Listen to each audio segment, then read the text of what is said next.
Hi, everyone. My name is Jonas. I'm one of the customer growth managers at PARiM. So I deal with account management, help out with sales, onboarding, and so on. I'm sure, yeah, some of you have already met me.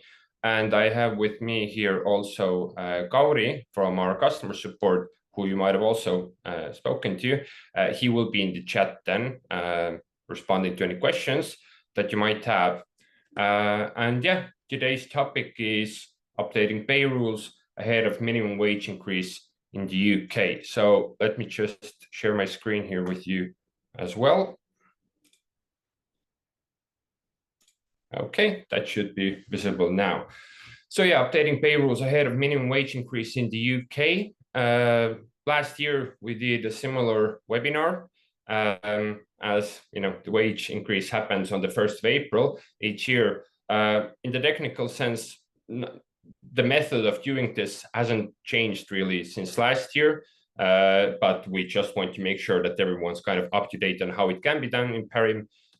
We'll show a few kind of simple steps how to make it easier for yourself in case you're currently, let's say, using personal pay rules, but maybe you want to have just a single, kind of a blanket rule for everyone who falls under that minimum wage requirement. And yeah, we'll just review the actual figures, how they have changed. We get this information from the UK government website. So of course, if you want to find out more, check all the details, definitely visit this website. But this is where we get the data from. So until the 1st of April this year, then these are the current figures. So anyone under 18 years old and apprentices get paid £6.40 per hour.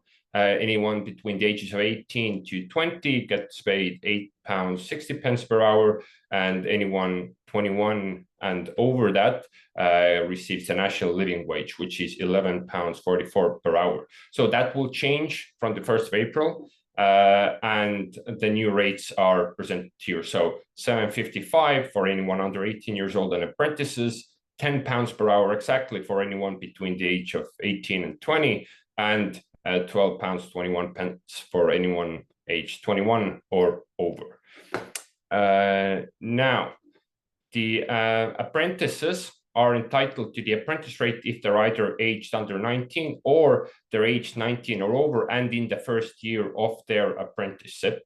Apprentices are entitled to the minimum wage for their age if they both are aged 19 or over and have completed the first year of their apprenticeship. So meaning that if someone is aged 21, but within their first year of apprenticeship, they still receive, the apprentice wage. But then once they complete that first year, they will start receiving the wage for their age bracket, which is over 21 years old. So let's now jump to PARiM here.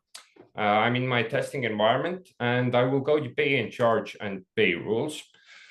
And I would imagine that for a lot of you, the rules, if someone receives the minimum wage, you have currently set them up as personal pay rules. So I'll first show how you can update those, or to be more precise, end those and start new ones. And then I will show how you can maybe do it by using the employment types instead, which is just quicker and more efficient. I have here 3 people here. Each of them receive a different wage because they are in different age brackets. And we can take here Astrid, for example. So her pay rate is £6.40, meaning that from the 1st of April 2025, her pay should be £7.55. Now, what I don't want to do is to just click edit and change the rate on the 1st of April, because PARiM checks the pay rates in real time always. So if I just change this rate, it will apply to all the historic shifts as well, which could cause problems with your reporting. So what we want to do instead is we want to end this pay rule on the 31st of March and then set up a new pay rule for Astrid that starts on the 1st of April. So first thing is we click on edit. And currently it doesn't have any effective dates because these are not mandatory in PARiM. If there are no effective dates, the rate just applies to any shift PARiM can find past and future. But right now, then we're going to set the end date for this rule, which is the 31st of March 2025. And if I click on save and apply, this will be updated on the payrolls page here as well. So it shows to me that this payroll ends on the 31st of March. Now, this means that any shifts that are scheduled before that date will still have this pay rate. But at the moment, then any shifts Astrid has scheduled after the 31st of March will not have a pay rule until I set something up here. So the easiest way to do this is I can just click on her current payroll, and next to edit, I can click on copy. So this immediately starts a new payroll with the same exact details. And here I can change that instead of £6.40, the pay will be £7.55. And the important thing is to change the effective date here. So I will put that this one is effective from the 1st of April, 2025. And I can already put here that it ends on the 31st of March, 2026, as I know that this is when, the rates will increase again next year. So I can save and apply this. Okay, this has been created now. And if I check this page, so right now I can still see only the existing payroll that is currently active. This is because that on this payrolls page, by default, you're only seeing the active payrolls, but I can click on here to see the payrolls that start in the future and the ones that have ended as well, if necessary. And here I can see now that Astrid has 2 payrolls. So the first one is ending on the 31st of March. The second one is starting on the 1st of April. So there's no overlap. The system wouldn't allow that. But now, once you've done this, you don't have to worry about Astrid's pay rates or shifts anymore, because the system will automatically switch over to the new rate, for any shifts that occur after the 1st of April. And then you can, do the same thing for any other personal payrolls as well. And as I said, in the future, after the 31st of March, if you come to this page, you wouldn't see this old rule by default anymore, but it still exists in the system. So you can always tap ended, and then you would see any payrolls that have already ended. That way the system can still apply them for any historic shifts that you need. Now, this is, definitely a way that this can be done. But of course, if you have a lot of employees affected by this, it can take a bit of, admin time to do it. So our payrolls in the premium plan, in the premium subscription plan of PARiM, can be set up with different conditions, like age-based conditions. So, the national minimum wage, it does have the age condition, for meaning that the rates are different for different age ranges. That can be set up in PARiM, as I said, if you are on the premium subscription plan. So how that can be done is we first need to create an employment type for the employees who should be receiving minimum wage, depending on what age group they are in. So we can do that if we go to system settings and we go to people settings and employment types. Now mind, this is available only for the super admins of your organization. So if you are a manager or location supervisor or a department supervisor, you wouldn't have the system settings option here. So in that case, you need to turn to one of the super admins in your organization and they can do it.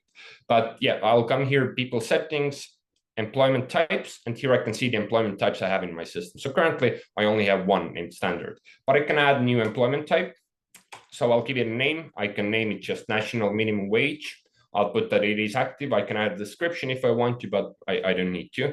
I can choose, is it part of a base schedule? Do I track absences? Are there work and rest time rules? So these are just settings that can be set for each employment type separately. But once I'm done with the setup, I can click on save.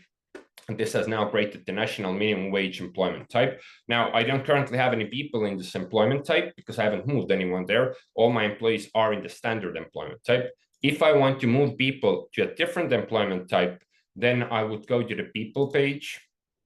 So I will see all of the employees in my system here.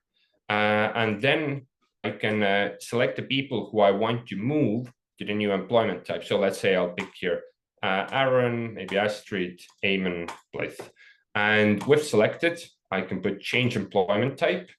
I will choose the new employment type, so national minimum wage, and I can make it effective from now, from today. So this means that the system will end the contract for their standard employment type with yesterday's date and then start the new contract for the national minimum wage employment type from today. So I can do it like this. And now these people will be in that employment type. You can see that on their profile as well. If you open their profile, go to the employment tab, and you will see under contracts that they were on standard until yesterday. and they are in national minimum wage from today. Now, that by itself doesn't do anything yet because we haven't set up any relevant pay rules for this, but this is necessarily for the setup. So now we go to pay and charge and pay rules. And here, by default, I see the person-based pay rules, but you can choose what view you want to use here. And I can choose employment type. So currently I don't have any employment type-based pay rules, but I can click on create pay rule, and it will ask me to choose what employment type am I creating this pay rule for. So I will choose national minimum wage, meaning that this rule will affect those 4 people I moved into this employment type. And now I have the button here, plus add condition. As I said, this is available in the premium subscription plan. So if you're on the professional subscription plan, this wouldn't be there for you. But yeah, if you feel like, this is something you could benefit from, you can definitely, contact our support or myself, and we can, discuss this further if maybe you could benefit from other premium features as well. Now, I will choose the age range as a condition for this pay rule. And I will then put here that the age range is 16 until 17, and that person should get paid £7.55. Then I will click on add. I can create the second age range, which is 18 to 20 years old, and they will get paid £10 per hour. And then I will have the third age range, which is 21 and over, so I will not specify the second date. And that will be £12.21. I have now specified employment type, and here again, the effective dates are blank by default, so I'm going to choose here that this will apply from the 1st of April 2025 until the 31st of March 2026. So I can save and apply. Okay. So at the moment, it shows that the rule has not applied to any shifts because I don't have any shifts created yet until, after the 1st of April. If you do have some created after that, the system would apply the rule there. One thing to note here, though, is that one shift can have a few different pay rules to choose from. So let's say in this case, I had a rule for Astrid, a personal pay rule. And she was one of the people I moved into the national minimum wage employment type as well. So technically, if Astrid has a shift after the 1st of April, both of these rules could apply. So the important thing to do here is that if you do set up an employment type pay rule that you want to apply to all of those people, then make sure that their pay rules end on the 31st of March as well, and they will not have any other pay rules overriding this, because how the system chooses which pay rule to use for a specific shift, if there are several available, is based on the pay rule priority list. So if I go again to system settings and I go to financials and pay rules priority, I will see here what is the kind of priority list. The higher the rule type is in the priority list, the higher priority it has. So in this case, I can see that I have 27 person-based pay rules, and I have 1 employment type-based pay rule. Now, this means that if there is a shift that has both a person-based pay rule available, so for example, a pay rule saying that Astrid gets paid £10, and then there's an employment type pay rule saying that national minimum wage employment type gets paid £12, the system would always go for the person-based pay rule because that's higher in the list. But you can move this around. That's possible as well, and you can save it for yourself. Or, as I said, you can just make sure that you don't have any overlapping personal pay rules at the same time as that a national minimum wage employment type pay rule. So that's how you can set it up. And ideally, once you've done that, as long as you keep the people in that correct employment type, the system will do the switch for the next age bracket when necessary. So let's say if I have that employee Astrid, who is currently 17 years old, but let's say in summer this year she becomes 18, the system would know to switch over from this pay rate to this one automatically. So I wouldn't need to worry about keeping track of the birthdays or anything like this. So this is basically the gist of it. We do have a help article as well, which explains all of this step by step, how you can do it. And our customer support is available to answer any questions that you need to. At the moment, there's still plenty of time to set this up, before the 1st of April. So in case you need any help from us with it, if you have any questions, if you want to discuss, your pay system in general, feel free to reach out to us. And the webinar itself has been recorded as well, so it will be available later on our YouTube page as well. And on our YouTube page, there are webinars for other topics also. So let's say that if you do have questions about pay and charge rules in general, not just the national minimum wage related questions, then we have a webinar for that to explain that more in detail. So at the moment, let me check. Do we have any questions? Okay, I can see there is a question. Does the same principles apply to positions with multiple employees paid the same rate? It can, but the thing really is that, let's say, if you have a position-based rule, so in my environment, let me jump to positions. So let's say I have a cleaner position. So this could apply to several people. The issue here is that I don't know the ages of those people, by default. So I could have several different people in the cleaner role during cleaner shifts. Maybe one of them is 18 years old, one of them is 21 years old. So what would be necessary is to add that condition, the age range condition here as well. The only thing is that in that case, all of your people in your environment who do cleaner shifts must fit into that national minimum wage, kind of blanket. So let's say I will set up 3 different age ranges for the cleaner position, and I will set up, the correct pay rates here as well. So as long as everyone who is working cleaner shifts will need to be paid national minimum wage, then this is the way it can be used. However, if there are instances where some of your employees work cleaner shifts and they should actually be paid higher than the national minimum wage, then they either need a separate rule for themselves. So let's say if Astrid works as a cleaner, she needs to get paid more, then she needs a pay rule that says that Astrid in the cleaner position gets paid a certain amount. But other than that, it can be set up for a cleaner like this as well with those age conditions. I hope that answers this.